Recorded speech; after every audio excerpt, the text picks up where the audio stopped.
Saludarles, señoras y señores, ahora en este martes 16 de junio del año 2015. Y es magnífica la oportunidad para despejar algunas interrogantes que se privan de ser publicitadas, tanto por el pensamiento periodístico, la perspectiva periodística, como también la sabiduría y el registro de acontecimientos que no los tomamos en cuenta cotidianamente en el afán de diagnosticar, de interpretar lo más acercados a verdad lo que realmente pasa en los escenarios de gobierno.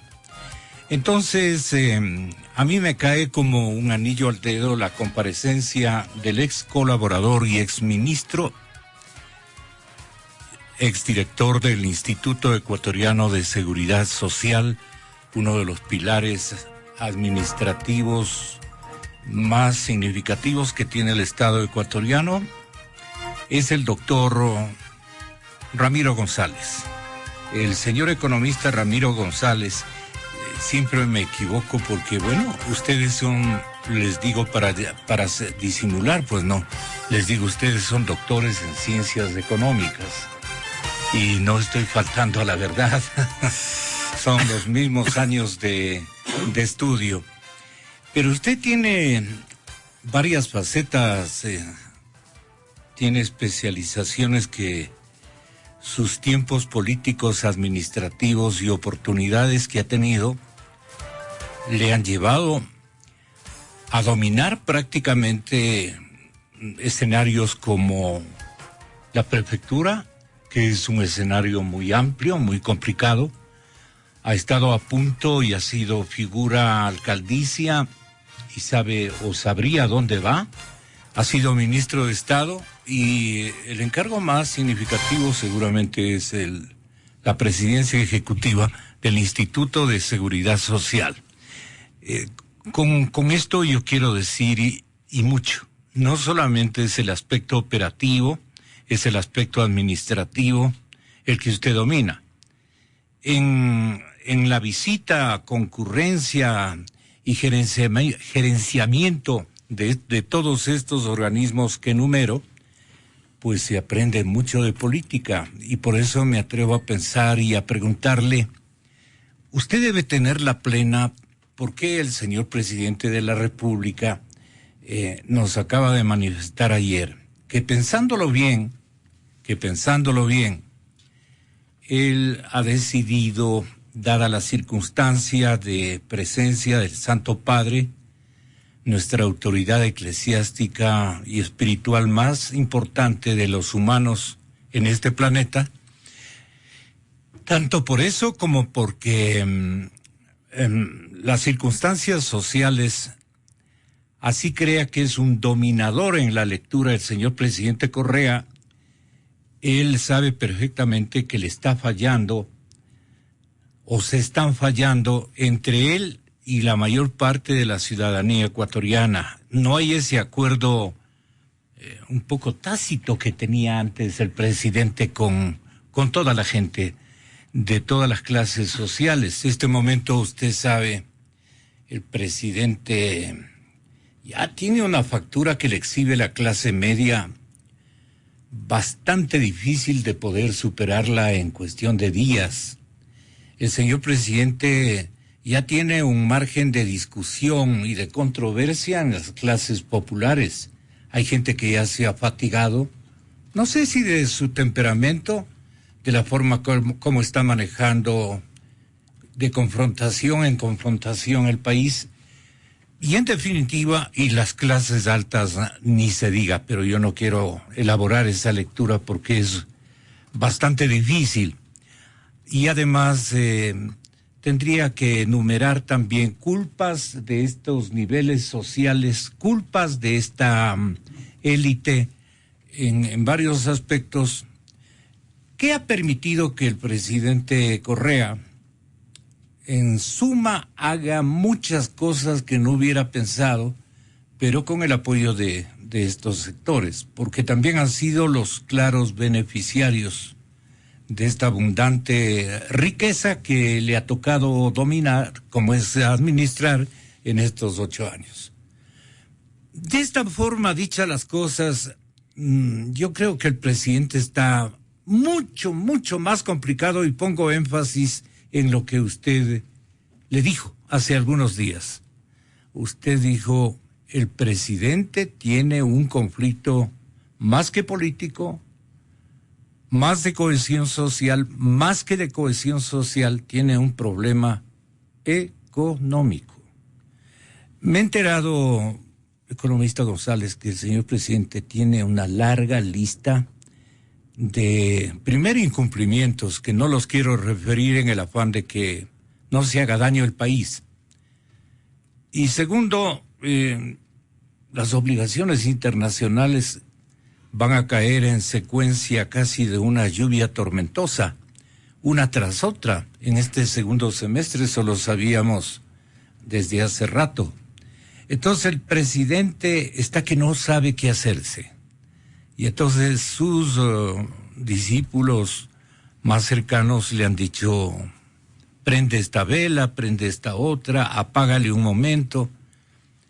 Y ese juego no le va a dar el resultado que él necesita para poder quedar bien con el sector externo de la economía, que no es un asunto de exportaciones e importaciones, sino de pagos a tiempo, de una inmensa cantidad de obligaciones en las que él y los gobiernos anteriores se han empleado en endeudarse. ¿Usted qué opina de mi largo análisis, pero que de alguna manera refleja, no es un problema exclusivamente político y no es esos rehinches que tiene el primer mandatario, responden más bien a que regresa a ver a sus acreedores y monten corajes y no sabe por dónde escapar? A mí me da esa impresión, y el presidente dirá que estoy en acierto, porque me da la impresión de que yo estoy en acierto. Además, con su generoso apoyo, porque usted hace rato que le dijo esto al país. Su lectura era atinada. Economista González, buenos días. Buenos días, Gonzalo. Un saludo cordial a los amigos que nos escuchan. Bueno, Gonzalo, yo primero quiero comenzar un poco por felicitar a la ciudadanía, porque esa es la gran protagonista de lo que sucedió anoche. Porque, Gonzalo, antes era Quito la capital política del Ecuador, donde se hacían movilizaciones, y en el resto del país nos veía un poco lejanos. En esta semana que pasó ya no fue Quito, fue todo el país.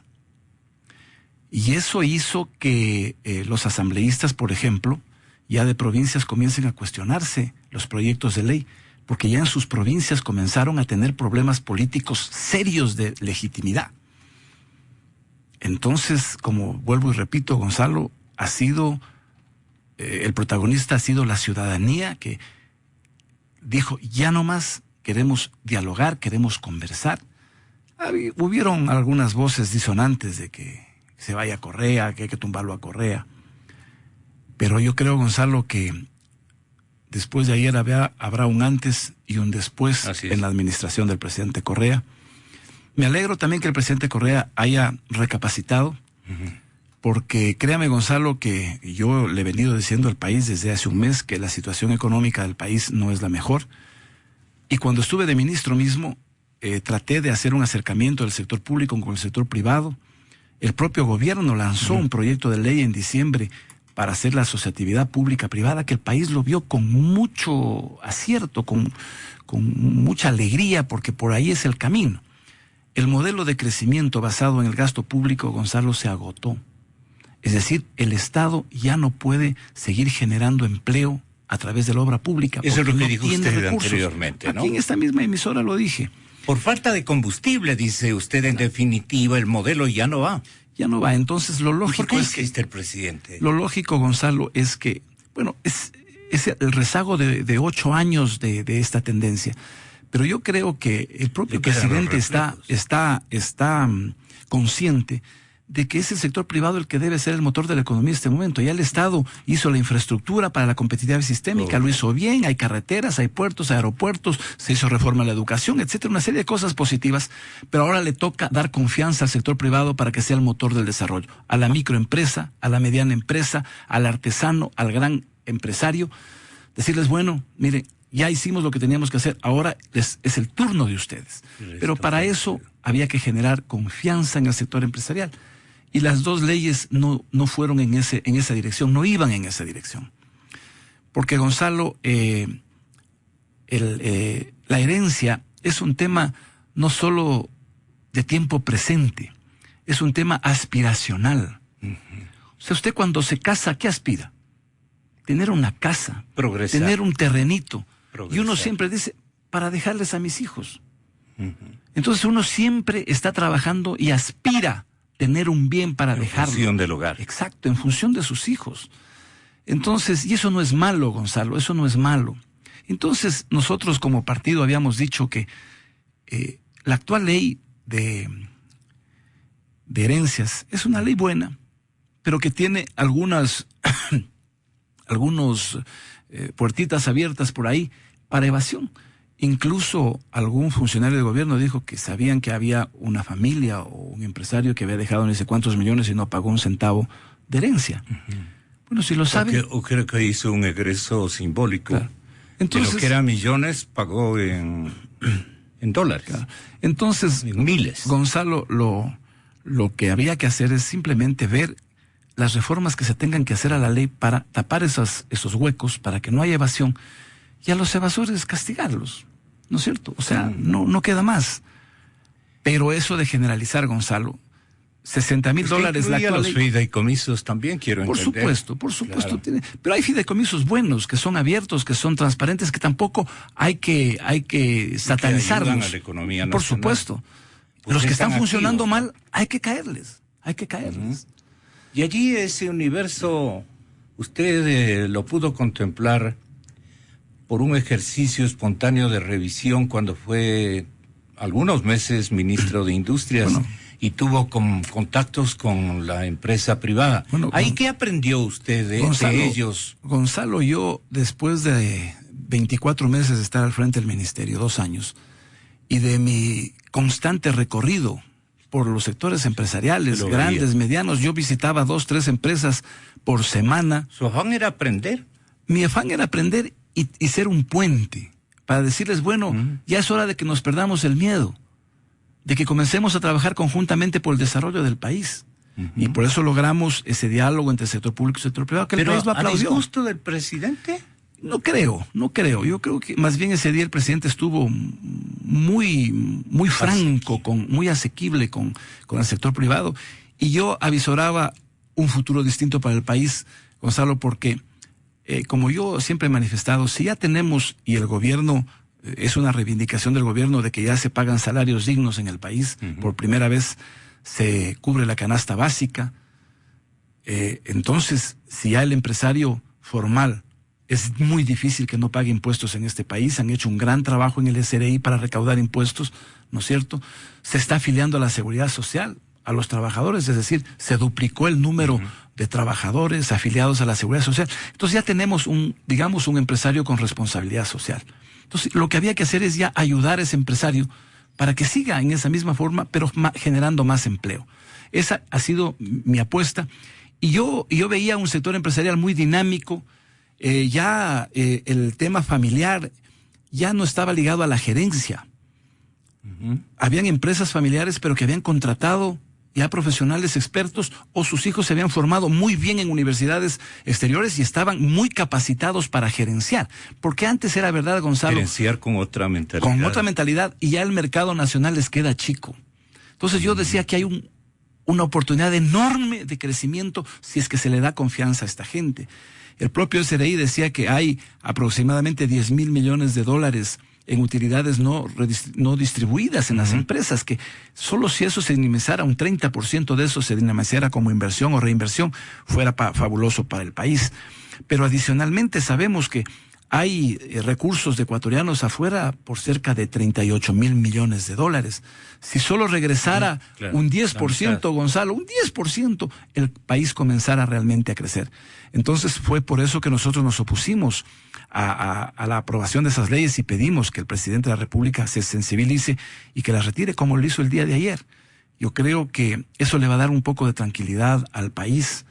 Y ahora, Gonzalo, lo que deberíamos hacer todos los ecuatorianos es ver cómo salvamos este semestre económico que se viene duro.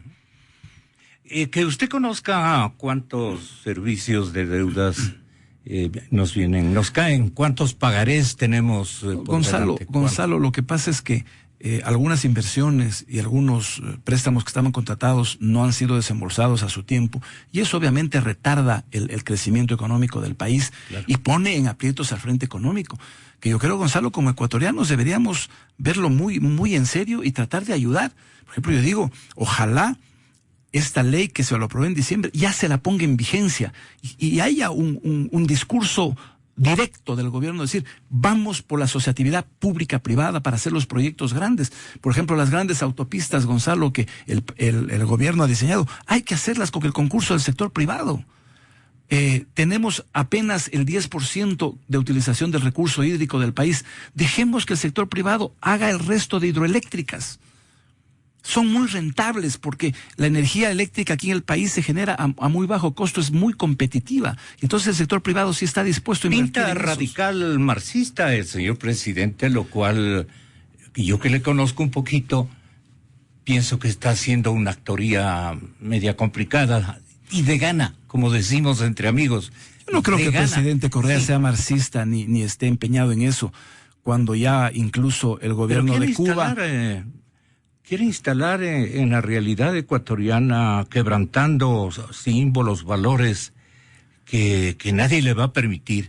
Bueno, lo puede permitir en un momento dado. El pueblo ecuatoriano, pero será una aspiración a un grito de libertad, claro, que le costará incluso. Claro, como ayer mismo el presidente en su discurso dijo, dice, hay gente que me ha dicho que ha hecho bien, pero ya ahí no más. Entonces, lo que le dijeron ayer es eso.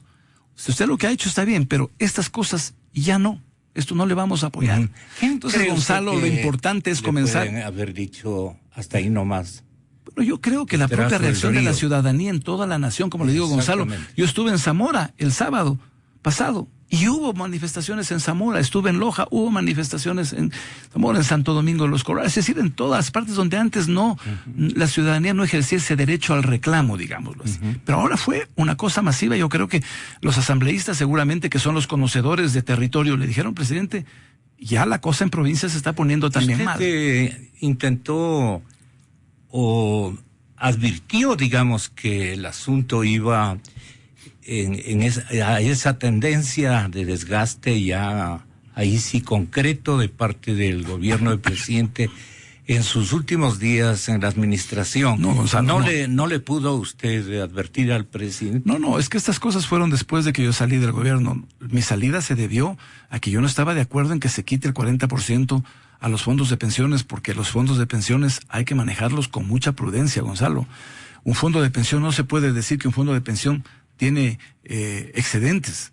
No, Gonzalo, porque hay que ver una forma actuarial. Los cálculos actuariales le dicen a usted tiene que ahorrar tanto para que después no tenga problemas. Es como un empresario. Cuando tiene que cumplir con la jubilación patronal, contrata a un actuario y le dice, mire, usted para que pueda jubilar a sus trabajadores cuando tengan 20 o más años, usted tiene que ahorrar tanto anualmente. Entonces, si usted no ahorra, en algún momento va a tener que sacar de golpe un billete que lo va a quebrar. Y lo mismo pasa con el país. Entonces yo por eso no estuve de acuerdo, porque paradójicamente, Gonzalo, este gobierno fue el que más pagó el 40%. Porque yo estuve ahí, yo fui testigo, yo firmé convenios por más de 2.500 millones. Y después echarse para atrás no era lo correcto. Por eso yo salí. ¿Quién fue? Pero estas cosas, Gonzalo, no. Maligno, entonces. no sé si hayan consejeros malignos, pero yo creo que seguramente hubo una mala información. Su sucesor también siguió en el mismo ritmo, con la misma tendencia, pero vino Gonzalo, me temo que le dieron mala información estadística al presidente diciendo que era el 2% que se los iba a... Y no es así. Porque, Gonzalo, por ejemplo... ¿2% de qué? De la población se iba a afectar por la ley de herencia. Y lo mismo con el tema de la ley de plusvalía. Nosotros hicimos un ejercicio. Ahora sigue él sosteniendo que es del 2%. Claro. Y la vicepresidenta de la Asamblea no me dijo, yo le quedé viendo, le digo, ¿el 2%? Sí, el 2%. Porque el 98% no va a pagar impuestos. Ya, entonces, Gonzalo, si es el 2%, ¿por qué haces una jugada tan desgastante? Cuando eso no va a cambiar las relaciones de poder en el país, no va a cambiar la forma de acumulación de riqueza en el país. ¿Por qué jugarse esa carta tan mala en este momento crucial de la economía? Eso es lo que me preocupa a mí. Tal vez en un momento de abundancia y todo, de pronto funcionaba el tema. Pero en un momento en que se necesita del aporte del capital privado para sacarlo adelante al país, para que no entremos en una crisis mayor, ya el propio gerente del Banco Central salió a decir que vamos a crecer a la mitad de lo que estuvo presupuestado. Y algunos organismos internacionales incluso manifiestan que el crecimiento será menor. La CEPAL manifiesta que incluso América Latina tendrá un crecimiento de alrededor del 1.2% en promedio. Entonces esas cosas son las que a mí me preocupan como ecuatoriano, Gonzalo, porque nosotros tenemos una economía especial, que es una economía dolarizada. Y si la dolarización comienza a tener problema algún momento, créame que ahí sí hay que apagar la luz del país nomás. Y eso no creo que los ecuatorianos querramos, sino lo que queremos es que haya prosperidad, que siga habiendo empleo, que siga habiendo generación de empleo. Ya se ha hecho una reforma y un esfuerzo de las universidades por mejorar su calidad de egresados, pero a los egresados no le estamos dando una oportunidad de dónde emplearse. Entonces, Gonzalo, hay que tomar y en serio. Yo creo que este momento el debate, antes que político, debe ser de aquí en adelante un debate económico, de ver cómo efectivamente salimos de este semestre en forma que no nos afecte y que no haya más pobreza para los ecuatorianos. Gonzalo. ¿Y hay alguna solución para tantos debe y pagarás que se cumplen en plazos este segundo semestre del año que estamos transitando?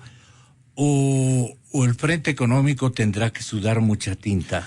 Bueno, yo creo que el ministro de Finanzas ahí tiene un trabajo muy grande, lo ha hecho muy bien en este semestre. Fiando. Bueno, ese es el rol de un ministro de Finanzas, digamos, pero yo creo que el ministerio está en buenas manos, es un buen técnico y aspiro a que lo haga bien en este semestre, que realmente demos certezas a la economía. Pero de que no van a haber tiene el dinero para cumplir con los plazos. Yo aspiro que lo tenga, Gonzalo, como economista y como ecuatoriano, que creo que yo no quiero desearle el mal al gobierno, porque eso sería absurdo, eso sería una mentalidad.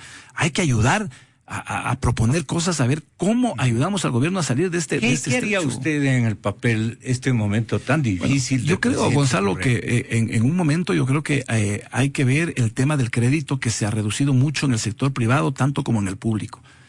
Si es que se ha recortado y no hay la posibilidad, yo creo que hay que ver la forma de soltar un poco de crédito a la economía para dinamizarla y obviamente no que se reduzcan el gasto fiscal por el lado del gasto corriente, no de inversiones, porque eso sería nefasto para la economía. Yo creo que el gobierno hasta ahora ha hecho un esfuerzo por no reducir el gasto en inversión.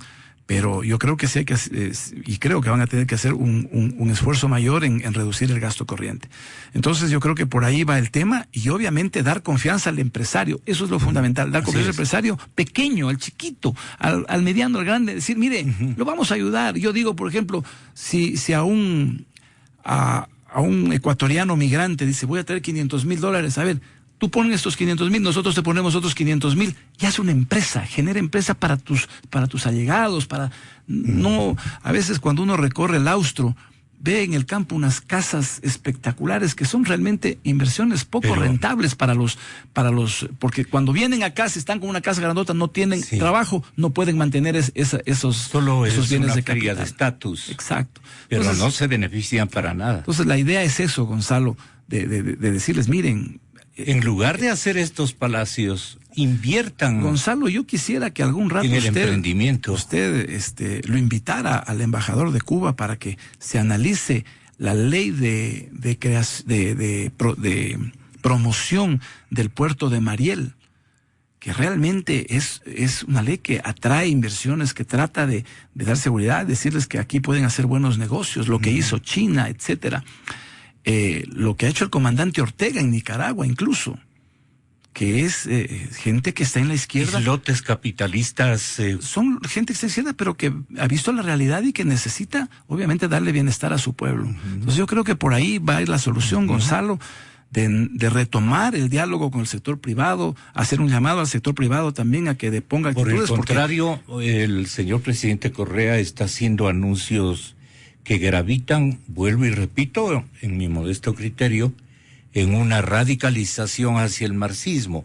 Yo no sé qué saca de eso, contentarle al secretario de Planificación o a Fander, a tantos amigos que tiene en la línea más radical, y al propio vicepresidente, que no exhibe tampoco, no quiero que se peleen, pero no exhibe una opción que podría mediar como la que usted manifiesta, si los propios señores Castro han abierto estos islotes de llegada de inversiones,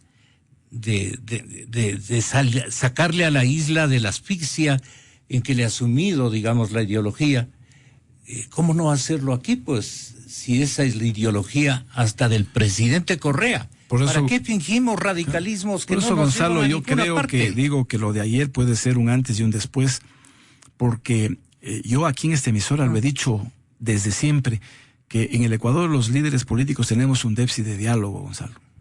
Nos ponemos en los extremos y nunca dialogamos. Y el presidente ayer hizo un llamado al diálogo. Tomémosle la palabra al presidente de que quiere dialogar, y yo creo que eso es lo correcto para el país, de que se dialogue, que se consensúen las leyes que van a la asamblea, que la asamblea los debata, que no se tome votaciones generales sin un debate previo, como fue la ley de Galápagos, que lamentablemente se hizo de esa forma.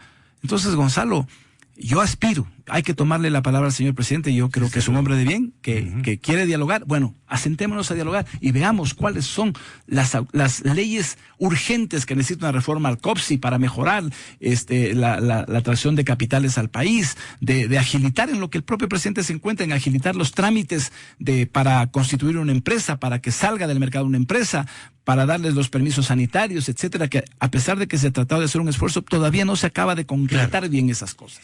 El señor distinguidísimo jurista,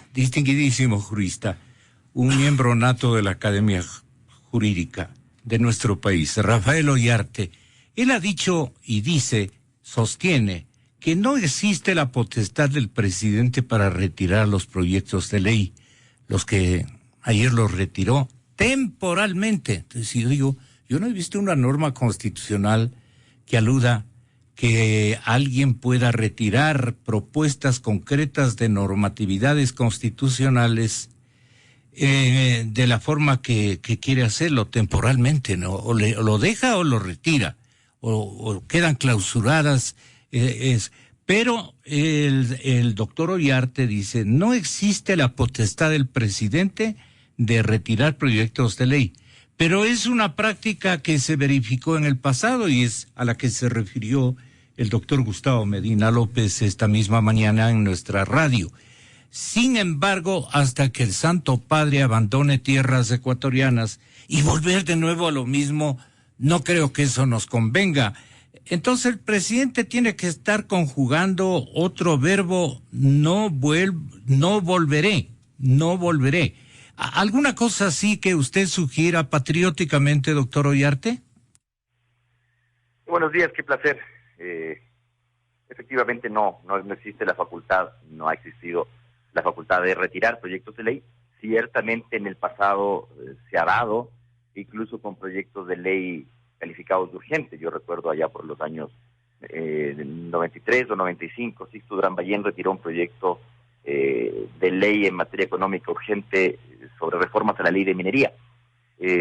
Ciertamente el tema del retiro del proyecto de ley no es un tema normado, es un tema que se ha hecho y naturalmente no impide que el jefe del Estado o cualquier iniciante vuelva a presentar el proyecto de ley en los mismos términos o incluso en términos más gravosos.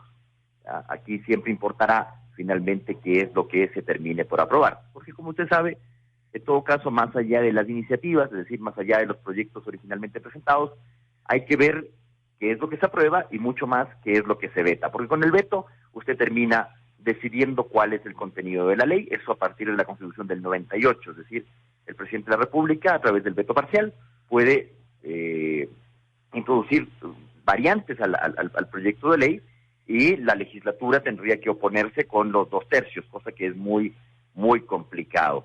Mire, este anuncio de retirar temporalmente, no tenía ni que decir la palabra temporalmente, pero me parece honesto que lo diga, me parece honesto que diga que no es un retiro definitivo, sino que le advierta a la ciudadanía, que le advierta a las personas que es un retiro temporal mientras el Papa viene, se va y luego volveremos supuestamente con nuestros avatares políticos internos. Es decir, es como una especie de pedido de tregua, no es alguien lo ha visto esto como una rendición, poco y menos del presidente de la República. Yo creo que en el carácter del presidente de la República esta tregua del día de ayer le ha dolido mucho y no creo que tenga ningún carácter definitivo.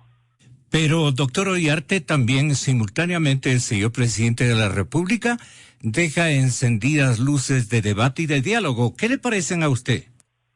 Bueno, lo que pasa es que deja encendidas las luces de debate y de diálogo también con unos señalamientos que resultan bastante llamativos. Es decir, llámeme a una revocatoria del mandato, si me demuestra que este proyecto afecta a los más pobres, si me demuestra que el proyecto tiene afán recaudatorio, mire, usted le podrá decir 10,000 cosas al presidente de la República y hacer las 10,000 demostraciones que él definitivamente no lo escuchará.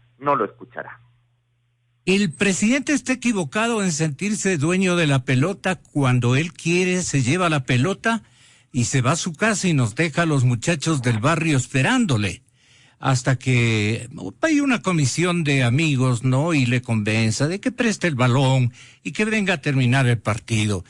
O el señor presidente está haciendo tiempo para disimular algunas exigencias mucho más gravitantes que tiene él como obligaciones de pagos financieros muy, muy importantes.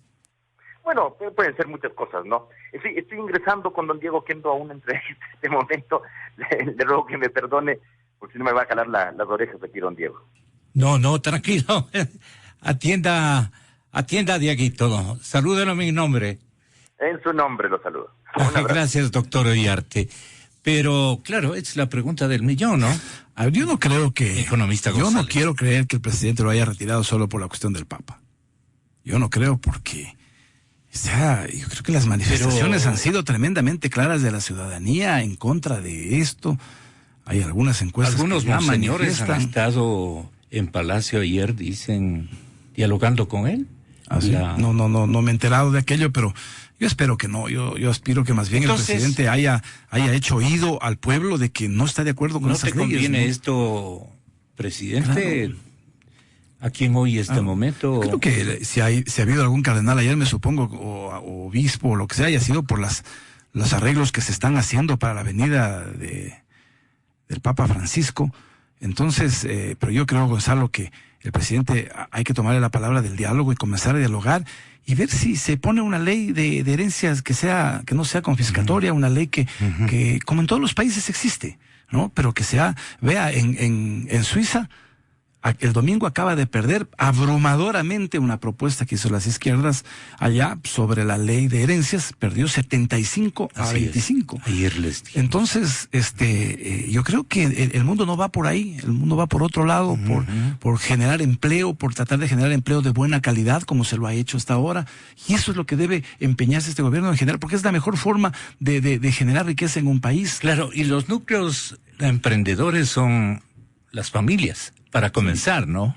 En todas partes del mundo, pero la mayoría de las empresas son familiares. Pero parece que al presidente le han dicho una estadística también no muy objetiva. Lo que pasa hay alguien que le está envenenando al presidente. El presidente, desde porque el punto él de dice vista... que es demasiado el número de acciones o el accionariado de las empresas más importantes del país en pocas manos.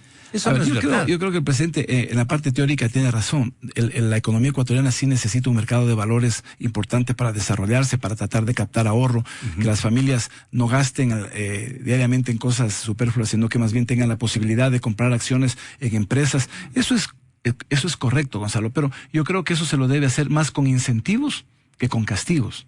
Yo creo que, por ejemplo, si decimos hay una ley de vamos a mejorar el mercado de valores, bueno, a las empresas que decidan abrir su capital accionario, les vamos a dar 2, 3 años de liberación del impuesto a la renta, alguna cosa es para motivarla a la gente de que efectivamente vaya fortaleciendo un mercado de valores en el Ecuador. Si se presenta el debate, Avanza va a introducir precisamente estos criterios. Por supuesto, nosotros estamos trabajando en eso. Hoy día a las 12 tenemos una reunión con el bloque parlamentario y los asesores para justamente hacer una propuesta en el sentido de mejorar la ley y ver cómo se tapan estos huecos de la actual ley de herencia para que ya los que quieran evadir no puedan.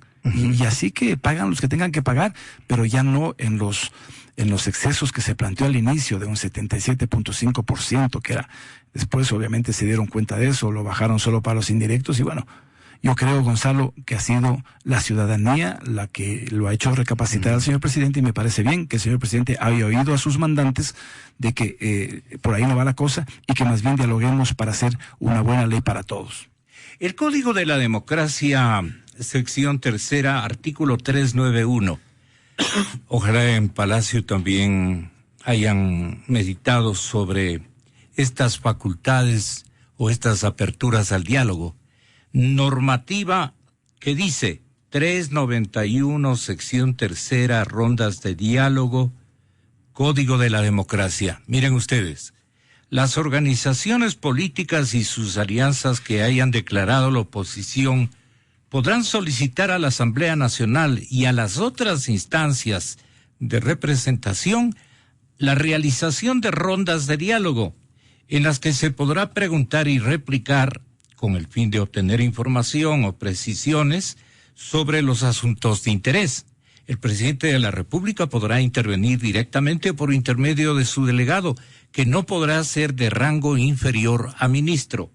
Durante las rondas de diálogo, las organizaciones políticas y sus alianzas deberán fundamentar sus posturas o puntos de vista con el respectivo funcionario. La autoridad compareciente contestará de manera directa las objeciones o planteamientos que se efectúen. Cada una de las dos partes se podrá nuevamente contraargumentar, siempre por igual tiempo. Esto ya es la mecánica. Pero hay esta apertura, esta es la que hay que seleccionar, Gonzalo, ¿no? Eso está ya en la Constitución, ojalá eso se pusiera en práctica. Pero desafortunadamente, Gonzalo, también el cortoplacismo es el que nos mata a los ecuatorianos, Gonzalo. Ya. Solo nos pasamos discutiendo, los ecuatorianos tenemos, yo siempre digo, el síndrome de los 15 días. Discutimos 15 días un tema, al día 16 tenemos otro tema, no lo solucionamos y vamos así, y no vamos solucionando los temas. Yo creo que los líderes sociales, políticos, deberíamos darnos un respiro y tratar de verlo al país al mediano plazo, a 10 años, y ver en qué estamos de acuerdo en esa temporada, porque en el corto plazo casi nunca vamos a estar de acuerdo, Gonzalo, entonces vamos a ir a gritar en la asamblea, en la asamblea nos gritan más, Claro. y no llegamos a consensos. Gonzalo, yo creo que hay que tomarle la palabra al presidente del diálogo y sentarnos en mesas a dialogar. Pero se requiere de un presidente receptivo, amable por lo menos. Pero hagamos el intento. Yo creo que es bueno hacer el intento, porque si vamos a seguir peleando, yo creo que el futuro del país no va por buen camino, Gonzalo. Claro. ¿Qué más sugeriría usted? Es bueno escuchar a los nuevos movimientos políticos. ¿Usted salió a tiempo, economista? Yo salí en el momento que tuve que salir porque no estaba de acuerdo, pero Gonzalo, yo salí cuando tuve que salir porque en una cosa que no estuve de acuerdo, Claro. porque realmente yo había sido el protagonista de la recuperación de esos $2.500 millones. Entonces mi palabra hubiera quedado por los suelos, Gonzalo, y eso... Pero no era un poco más leal quedarse y le habría hecho al país, no solamente al presidente de la República, que quedó solamente con unos asesores, con una visión. No, yo creo que en el gabinete hay personas de primera calidad, Gonzalo, que tienen una visión muy clara del tema y no, de ninguna manera yo me voy a decir que yo he sido el que he generado. Pero no, ideológicamente, Gonzalo. ¿cómo Sí, están las cosas adentro? No, yo creo En este que... momento están ganando los bravos. No, yo creo que más bien... Me refiero a los rojos. Yo creo que más bien ha sido una lección, Gonzalo, esto. Yo no creo que ha sido un triunfo, yo creo que ha sido una lección que ha dado la ciudadanía. Porque por ahí hubieron algunos vivarachos que quisieron montarse en esta reacción ciudadana para tratar de generar caos en el país, pero que la ciudadanía mismo les dijo, no, déjennos solos, nosotros sabemos cómo conducimos eso, y se logró el objetivo, Gonzalo. Se logró el objetivo de que se retiren esas leyes, que era un clamor ciudadano. Sí, yo le agradezco muchísimo su tiempo y el nuestro. Acaban de chocarse este momento. Muchísimas Muchas gracias, gracias, señor Gonzalo. economista González. Muchas gracias. Y hasta siempre, pues, ¿no?